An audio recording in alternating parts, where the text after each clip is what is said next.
এক নজরে ইসলামী ছাত্র শিবির সমর্থিত ঐক্যবদ্ধ শিক্ষার্থী জোট কারা পেলেন মনোনয়ন? আবু সাদিক কায়েম সহসভাপতি বা ভিপি, এস এম ফরহাদ সাধারণ সম্পাদক বা জিএস, মহিউদ্দিন খান সহসাধারণ সম্পাদক বা এজিএস, ফাতিমা তাসনিম জুমা মুক্তিযুদ্ধ ও গণতান্ত্রিক আন্দোলন বিষয়ক সম্পাদক, ইকবাল হায়দার বিজ্ঞান ও প্রযুক্তি সম্পাদক, Umme Salma common room, reading room ও ক্যাফেটেরিয়া সম্পাদক, খান জসিম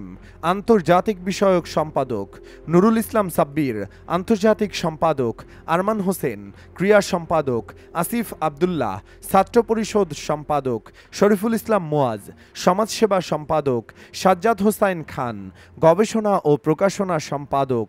মাজহারুল ইসলাম ক্যারিয়ার ডেভেলপমেন্ট সম্পাদক, আবদুল্লাহ আল মিনহাজ স্বাস্থ্য ও পরিবেশ সম্পাদক, শাখাওয়াত জাকারিয়া মানবাধিকার ও আইন বিষয়ক সম্পাদক।